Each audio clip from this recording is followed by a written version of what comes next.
നമസ്കാരം പക്ഷേ. നമസ്കാരം. അതായത് എല്ലാ പാർട്ടികളുടെയും സീറ്റുകൾ പ്രഖ്യാപിച്ചുകൊണ്ടിരിക്കുകയാണ്, സ്ഥാനാർത്ഥികളെ പ്രഖ്യാപിച്ചുകൊണ്ടിരിക്കുകയാണ്. അതിൽ ഏറ്റവും വിശേഷതയായി തോന്നിയിട്ടുള്ളത് എനിക്ക് മുസ്ലിം ലീഗിൻ്റെ സ്ഥാനാർത്ഥികളാണ്. 27 സീറ്റിൽ 25 സീറ്റാണ് അവർ പ്രഖ്യാപിച്ചത്. അതിൽ 5 സീറ്റുകൾ യുവാക്കൾക്കും യുവാക്കൾക്ക് വേണ്ടി മാറ്റിവെച്ചിരിക്കുന്നു. അതോടൊപ്പം 2 സീറ്റ് സ്ത്രീകൾക്ക് വേണ്ടി മാറ്റിവെച്ചിരിക്കുന്നു. മൊത്തം 22 സീറ്റുള്ള ഇതിൽ 7 സീറ്റ് അങ്ങനെ മാറ്റി വെച്ചിരിക്കുകയാണ്. ബാക്കി 5 പഴയ MLA-മാരെ മാറ്റി പുതിയ MLA-മാരെ ആക്കിയിട്ടുണ്ട്. അപ്പോൾ ഇതിനെക്കുറിച്ച് മാഷ്ക്ക് എന്താണ് പറയാനുള്ളത്? അതായത് 27 സീറ്റാണല്ലോ ടോട്ടൽ. ഇത് മുസ്ലിം ലീഗിനെ സംബന്ധിച്ചിടത്തോളം നല്ല കാൽവെപ്പായിട്ടാണ് ഞാൻ വിലയിരുത്തുന്നത്. പ്രത്യേകിച്ച് സ്ത്രീകളെ മത്സരിപ്പിക്കാനായിട്ട് ഉള്ള തീരുമാനം. കഴിഞ്ഞ തവണ മത്സരിപ്പിച്ച നൂർബിന റഷീദ് എനിക്ക് തോന്നുന്ന പ്രതിഷേധത്തിലാണ്. അവർക്ക് സീറ്റ് കൊടുക്കാത്തതിൽ അവർക്ക് പ്രതിഷേധമുണ്ട്. അവിടെ നിന്നോട്ടെ. രണ്ടുപേരും മത്സരിപ്പിക്കാനായിട്ട് മുസ്ലിം ലീഗ് തീരുമാനിച്ചു എന്ന് പറയുന്നത് വലിയ കാര്യമായിട്ട് ഞാൻ കണക്കാക്കുന്നത്. കാരണം ഞാൻ എപ്പോഴും മുസ്ലിം ലീഗിനെ ഒരു സ്ത്രീവിരുദ്ധ പാർട്ടിയായിട്ട് തന്നെയാണ് കണക്കാക്കുന്നത്. മുസ്ലിം ലീഗ് മാത്രമല്ല, എല്ലാ രാഷ്ട്രീയ പാർട്ടികളും പുരുഷാധിപത്യ പാർട്ടികളാണ്. പുരുഷന്മാർക്കാണ് കൂടുതൽ പ്രാമുഖ്യം കൊടുക്കുന്നത്. പേരിന് അവർ കുറച്ച് സ്ത്രീകളെ ഇങ്ങനെ കൊണ്ടുനടക്കുന്നു മാത്രമേ. മുസ്ലിം ലീഗിൽ ആരും മത്സരിപ്പിക്കില്ലായിരുന്നു മുസ്ലിം ലീഗ്. അപ്പോൾ ഇത്തവണ രണ്ടുപേരും മത്സരിപ്പിക്കാനായിട്ട് എടുത്ത തീരുമാനം, അതിനെ നമ്മൾ അഭിനന്ദിക്കണം. കാരണം നമ്മൾ വിമർശിക്കുമ്പോൾ അവർ നല്ല കാര്യങ്ങൾ ചെയ്യുന്നതിനെ അംഗീകരിച്ചാൽ മാത്രമാണ് ആ വിമർശനത്തിന് ഒരു പ്രസക്തിയുള്ളൂ. എന്നുവെച്ചാൽ വിമർശനം വളരെ ക്രിയേറ്റീവ് ആവണം. ക്രിയേറ്റീവ് ആവണമെങ്കിൽ അവർ നല്ല ചില കാര്യങ്ങൾ ചെയ്യുമ്പോൾ അത് നല്ലതാണെന്ന് പറയണമല്ലോ. അല്ലാണ്ട് എപ്പോഴും അതിനെ നമ്മളിങ്ങനെ വിമർശിച്ചുകൊണ്ടിരുന്നതായിട്ട്. എന്നാലും സ്ത്രീകൾക്ക് പ്രാതിനിധ്യം നൽകാൻ ഉള്ള തീരുമാനത്തെ നമുക്ക് സ്വാഗതം ചെയ്യേണ്ടത് ആവശ്യമാണ്. ഇപ്പോൾ 2, കുറച്ച് കഴിയുമ്പോൾ 4, കുറച്ചും കൂടി മെച്ചപ്പെട്ട രീതിയിലേക്ക് അവർ കടന്നു വരികയാണെന്ന് വെച്ചാൽ അത് പൊതുവെ കേരള രാഷ്ട്രീയത്തെ സംബന്ധിച്ചിടത്തോളം ഗുണകരമായി തീരും. കാരണം മറ്റ് രാഷ്ട്രീയ പാർട്ടികളും സ്ത്രീകളുടെ പങ്ക് എന്ന് പറയുന്നത് കുറവാണ്. ശരിക്കും പറഞ്ഞത് കൂടുതൽ ഇടതുപക്ഷത്തു നിന്നാണ് സാധാരണ സ്ത്രീകൾ മത്സരിക്കുന്നതും അതുപോലെ ജയിച്ചു വരുന്നത് നമ്മൾ കാണുന്നത്. അത് മറ്റുള്ള പാർട്ടികളും കൂടിയൊക്കെ സ്വീകരിച്ച് കുറച്ച് സ്ത്രീകളെ കൂടി നമ്മൾ ഈ നിയമസഭയിൽ എത്തിക്കണ്ടേ ശരിക്കും. അതായത് മുസ്ലിം ലീഗിൻ്റെ സീറ്റിൻ്റെ പ്രത്യേകത എന്ന് പറയുന്നത് പേരാമ്പ്രയിലും കൂത്തുപറമ്പിലാണ് 2 സീറ്റുകൾ സ്ത്രീകളെ മത്സരിപ്പിക്കുന്നത്. ഒന്ന് വളരെ പ്രായം കുറഞ്ഞ ഒരു പെൺകുട്ടിയാണ് പേരാമ്പ്രയിൽ മത്സരിപ്പിക്കുന്നത്. അതോടൊപ്പം കൂത്തുപറമ്പിൽ ജയന്തി രാജൻ എന്ന് പറയുന്ന ഹിന്ദുവിനെയാണ് മത്സരിപ്പിക്കുന്നത്. മുസ്ലിം ലീഗ് ഒരു മുസ്ലിം മങ്ങളുള്ള പാർട്ടിയാണെന്നുള്ളത് മാറ്റി എല്ലാ മതങ്ങളും എല്ലാ ജാതികളുമുള്ള ആളുകൾ അതിനകത്ത് ഉണ്ട് എന്ന് കാണിക്കുന്ന ഒരു കാര്യം കൂടെ അതിൻ്റെ അകത്ത് വരാൻ പോവുകയാണ്. അതൊരു തമാശയായിട്ട് ഞാൻ കണക്കാക്കുന്നു. മുസ്ലിം ലീഗ് എന്ന് പറഞ്ഞാൽ ഒരു മുസ്ലിം സമുദായ സംഘടന തന്നെയാണ്. അത് ഞാൻ ഒരിക്കൽ അത് വർഗീയ പാർട്ടിയാണ് എന്ന് പറഞ്ഞ സമയത്ത് പലരും അതിനെ എതിർക്കേണ്ടത് ശരിയാണത്. നമ്മൾ വർഗീയ പാർട്ടി എന്ന് പേര് ഉപയോഗിക്കുന്നതിനേക്കാൾ മെച്ചപ്പെട്ടത് നല്ലതും അത് ഒരു മുസ്ലിം സമുദായ സംഘടനയാണ് ഭൂരിപക്ഷമുള്ള ഒരു സംഘടന. അല്ല, മുസ്ലിം സമുദായ സംഘടനയാണ് ശരിക്കും. അതിനൊരു പൊളിറ്റിക്കൽ ആസ്പെക്റ്റ് ഉണ്ട് എന്നുള്ളത് ആണ് അവരെ രാഷ്ട്രീയത്തിൽ നിർത്തുന്നത്. എന്നുവെച്ചാൽ രാഷ്ട്രീയമായ കാര്യങ്ങളിൽ ഇടപെടുന്നു. പലതും എനിക്ക് തോന്നുന്നത് ജനാധിപത്യ രാഷ്ട്രീയ സംവിധാനത്തിനകത്ത് മുസ്ലിം സമുദായത്തിന് ഒരു സ്പേസ് നൽകുന്ന പ്രക്രിയയായിട്ട് മാറിത്തീരുന്നുണ്ട്. അതൊക്കെ അതിൻ്റെ നല്ല വശങ്ങൾ തന്നെയാണ്. പക്ഷേ അതൊരു മുസ്ലിം സമുദായ സംഘടന തന്നെയാണ്. അതിലിപ്പോൾ ഈ ജയന്തി രാജനെ പോലെയുള്ള ചില കഥാപാത്രങ്ങൾ അതിനകത്ത് അത്യാപൂർവമായി കടന്നു വരുന്നു എന്ന് മാത്രമേ ഉള്ളൂ. പക്ഷെ അതിൻ്റെ ഒരു പൊതു സ്വഭാവത്തിൽ ഒരിക്കലും മുമ്പ് രാമൻ എന്ന് പറയുന്ന ഒരു കുന്നമംഗലത്ത് സ്ഥിരമായിട്ട് ജയിക്കാറുണ്ടായിരുന്നു. അതിന്റെ കാരണം എന്താണെന്ന് വെച്ചാൽ അവർ ഈ സംവരണ മണ്ഡലത്തിൽ മുസ്ലിങ്ങൾക്ക് അങ്ങനെ മത്സരിക്കാൻ പറ്റില്ല. കാരണം അത് പട്ടികജാതി പട്ടികവർഗ സംവരണ മണ്ഡലം അങ്ങനെയായിരുന്നു. അതെ, അപ്പോൾ അതിനൊരു രാമനെ എടുത്തു, രാമനെ മത്സരിപ്പിച്ചെന്ന് മാത്രമേ ഉള്ളൂ. അതിലൊന്നും കൂടുതൽ പ്രാധാന്യം അതിനില്ല. അവർക്ക് ചെയ്യാവുന്നൊരു കാര്യം അങ്ങനെയുള്ള മണ്ഡലങ്ങൾ വേണ്ട എന്ന് മാത്രമല്ല MSF-ന്റെ പ്രസിഡന്റ് അടക്കം അവർ പ്രാധാന്യം കൊടുത്തു എന്നുള്ളതാണ്. മറ്റു പാർട്ടികളൊന്നും കാണിക്കാത്ത ഒരു ധീരമായ കാൽവെപ്പാണ് അവർ നടത്തിയത്. 5 പേര് ചെറിയ യുവാക്കളാണ്. അതും MSF-ന്റെ പ്രസിഡന്റ് മുതൽ ഇങ്ങോട്ടുള്ള ആളുകളാണ് എന്നുള്ളതാണ് പ്രത്യേകത. അല്ല, അത് വേണ്ടി വരും. കാരണം വെച്ചാൽ ഒരു ജനാധിപത്യ സംവിധാനത്തിനകത്ത് പ്രവർത്തിച്ചുകൊണ്ടിരിക്കുന്ന ഒരു ജനാധിപത്യ പാർട്ടിയെ സംബന്ധിച്ചിടത്തോളം അതിൻ്റെ സർവൈവൽ, അതിജീവനം എന്ന് പറയുന്നത് എങ്ങനെയാണ് സാധ്യമായിത്തീരുന്നത്? പഴയ തലമുറ വെച്ചുകൊണ്ട് മാത്രം സാധ്യമെന്നല്ല. പുതിയ തലമുറയിൽ നിന്ന് ആളുകൾ വരണം. അതിന് കൃത്യമായിട്ടുള്ളൊരു റേഷ്യോ കാൽക്കുലേഷൻ പോലും വേണമെന്ന് അഭിപ്രായക്കാരാണ് ഞാൻ. ഇത്ര ശതമാനം ആളുകൾ ഇന്ന പ്രായത്തിന് മുകളിലുള്ളവർ, ഇത്ര ശതമാനം ആളുകൾ അതിൻ്റെ ആ പ്രായത്തിന് താഴെയുള്ളവർ, അതിന് താഴെ അയാൾക്ക് 3 തലത്തിൽ വേണമെങ്കിൽ ഡിവൈഡ് ചെയ്യാവുന്നതാണ് പ്രായം നോക്കി. കാരണം എന്ന് വെച്ചാൽ ഇതിന് പിന്തുടർച്ച ആവശ്യമാണ്. ഇപ്പോൾ ഏറ്റവും മുതിർന്ന ആളുകൾക്ക് ഇത്ര പെർസെൻറ്റേജ് കൊടുക്കാൻ പാടുള്ളൂ. അത് കഴിഞ്ഞൊരു മിഡിൽ സെക്ഷനിൽ വരുന്ന ആളുകൾക്ക് ഇത്ര പെർസെൻറ്റേജ് കൊടുക്കുക. പിന്നെ നമ്മൾ യുവാക്കൾക്കും യുവതികൾക്കും ഇത്ര പെർസെൻറ്റേജ് കൊടുക്കുക. എല്ലാ രാഷ്ട്രീയ പാർട്ടികളും സ്വീകരിക്കേണ്ട ഒരു നടപടിക്രമമാണ് അത് ശരിക്കും. എന്നാൽ പലപ്പോഴും അത് സ്വീകരിക്കപ്പെടാനായിട്ട് പറ്റാത്ത അന്തരീക്ഷമുണ്ടാകും. അപ്പോൾ നമുക്ക് കഴിഞ്ഞ വർഷത്തെ തിരഞ്ഞെടുപ്പുകളൊക്കെ പരിശോധിച്ച് കഴിഞ്ഞിട്ടുണ്ടെങ്കിൽ ഇടതുപക്ഷം കൂടുതൽ സീറ്റുകൾ യുവാക്കൾക്ക് നൽകിയിരുന്നു. അവർക്ക് അതിൻ്റെ മെച്ചമുണ്ടായിരുന്നു. ഈ തെരഞ്ഞെടുപ്പിൽ പക്ഷേ അവർ അങ്ങനത്തെ ഒരു പരിപാടി അവരുടെ അടുത്തില്ല, അജണ്ടയിലില്ല. അവർ വിന്നിങ് ക്യാരക്ടർ നോക്കിയിട്ട് എങ്ങനെ ഈ തെരഞ്ഞെടുപ്പ് ജയിക്കാം എന്നുള്ള ചിന്ത മാത്രമേ ഉള്ളൂ. യുവാക്കളോ മറ്റ് പരിഗണനകളോ ഒന്നുമില്ല. സ്ത്രീകൾക്ക് പക്ഷേ പങ്കാളിത്തം കൂടുതലുണ്ടെന്ന് എനിക്ക് തോന്നുന്നു. കോൺഗ്രസിനെ സംബന്ധിച്ചിടത്തോളം ഇതുവരെ തീരുമാനമായിട്ടില്ല. നമ്മളിപ്പോൾ ചർച്ച ചെയ്യുന്ന സമയത്ത് വരെ മുഴുവനും വന്നിട്ടില്ല. അത് മുസ്ലിം ലീഗാണ് ഇപ്പോൾ ഏകദേശം മാർക്സിസ്റ്റ് പാർട്ടീൻ്റെ ഏകദേശം പ്രഖ്യാപിച്ചു കഴിഞ്ഞു. കുറച്ച് സീറ്റുകളേ ഉള്ളൂ. CPIയുടെ പ്രഖ്യാപിച്ചു കഴിഞ്ഞു. കോൺഗ്രസിൻ്റെ 55 സീറ്റ് പ്രഖ്യാപിച്ചു കഴിഞ്ഞു. മുസ്ലിം ലീഗിൻ്റെ 25 സീറ്റ് പ്രഖ്യാപിച്ചു കഴിഞ്ഞു. ഈ 2 പാർട്ടികൾ പിന്നെ 8 സീറ്റ് കേരള കോൺഗ്രസ് ജോസഫ് ഗ്രൂപ്പിൻ്റെ പ്രഖ്യാപിച്ചു കഴിഞ്ഞു.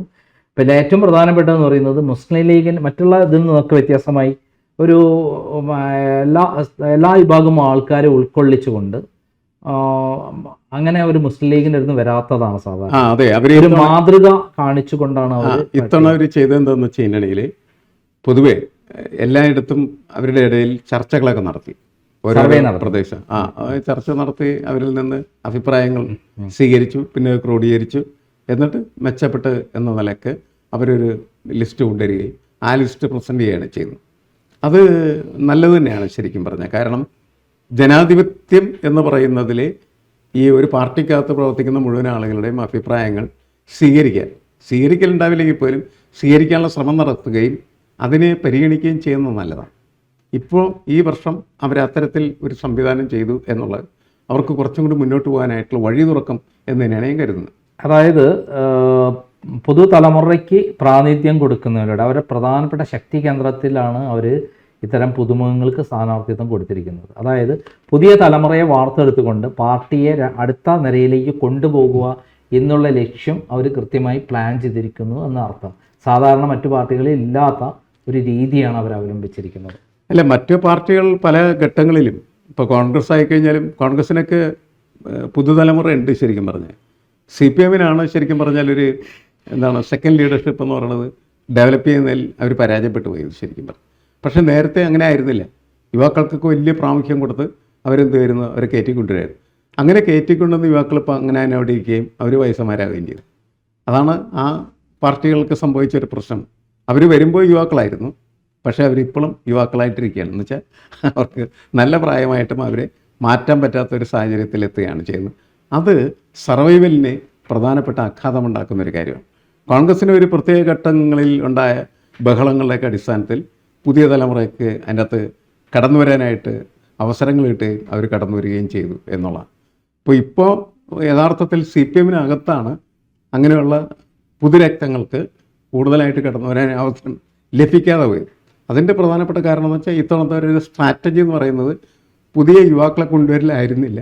പകരം ഈ ഭരണം നിലനിർത്താനായിട്ട് എന്ത് ചെയ്യണം എന്നതിനെക്കുറിച്ച് അവർ ആലോചിച്ച സമയത്ത് സിറ്റിംഗ് MLAമാർ അവരെല്ലാം മികച്ച രീതിയിൽ അവരുടെ മണ്ഡലങ്ങളിൽ പ്രവർത്തിക്കുന്നു എന്ന് കണ്ടിട്ട് സർക്കാരിന് ചിലപ്പം ഒരു ആൻറ്റി ഇൻക്യുംബൻസി ഉണ്ടെങ്കിൽ അതിനെ മറികടക്കാൻ ആൻറ്റി ഇൻക്യുംബൻസി ഇല്ലാത്തതായിട്ടുള്ള MLAമാരെ ഉപയോഗിക്കാൻ പറ്റുമോ എന്ന പരിശോധനയായിരുന്നു. അതുകൊണ്ട് അതിനകത്തൊരു പുതിയ ഒരാൾക്കും കടന്നു വരാൻ ഇടം കിട്ടിയില്ല എന്നുള്ളത് ശരിയാണ്. മാഷിയുടെ അഭിപ്രായത്തിൽ മുസ്ലിം ലീഗിന് എത്രമാത്രം സീറ്റ് കിട്ടാൻ സാധ്യതയുണ്ട് ഇത്തവണത്തെ? മുസ്ലിം ലീഗ് ആയിരിക്കും നല്ല സ്ട്രൈക്ക് റേറ്റ് ഉള്ള പാർട്ടി അല്ലേ? സ്ഥിരമായിട്ട് അങ്ങനെയാണല്ലോ. അങ്ങനെയാണ്. അല്ല, അവരുടെ സ്ഥിരം സീറ്റുകളിൽ അവർ ശക്തമായി വിജയിച്ച് പോരാറുണ്ടല്ലോ. അവർക്ക് മലപ്പുറത്തെ 16 സീറ്റാണല്ലോ അവരുടെ പ്രധാനപ്പെട്ട സീറ്റ് എന്ന് പറയുന്നത്. അതെല്ലാം അവർ ജയിക്കും. 2-3 സീറ്റ് മാത്രമല്ല കോൺഗ്രസിന്. നിലമ്പൂരും അതുപോലെയുള്ള 3 സീറ്റാണ് അവർക്ക് പോവാറുള്ളത്.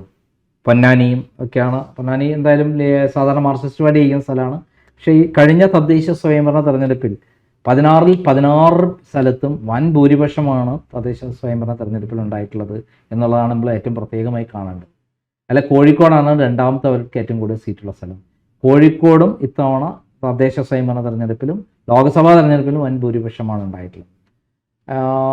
ഇത് അടുത്ത തവണ ഈ വരാൻ പോണ UDF-ന് ഭരണം കിട്ടിയാൽ ഒരു വളരെ സ്ട്രോങ് ആയിട്ട് അവർക്ക് ഇപ്പോൾ കടുംപിടുത്തം പിടിക്കാനും അവരുടെ സീറ്റുകൾ ഉറപ്പിക്കാനും വരില്ലേ? അല്ല, UDF ആണ് അധികാരത്തിൽ വരുന്നതെങ്കിൽ തീർച്ചയായിട്ടും തങ്ങളുടെ ആധിപത്യം വളരെ ശക്തമായിട്ടുള്ള രീതിയിൽ പ്രകടമാക്കാനായിട്ട് എല്ലാ കഴിവുകളും എല്ലാ ആയുധങ്ങളും ആരുടെ കയ്യിലുണ്ട്? മുസ്ലിം ലീഗിൻ്റെ അടുത്ത്. മുസ്ലിം ലീഗ് ഇത് എങ്ങനെ ഉപയോഗിക്കുന്നു എന്നുള്ളത് മാത്രമാണ് നമുക്ക് പരിശോധനയ്ക്ക് വിധേയമാക്കാവുന്ന കാര്യം.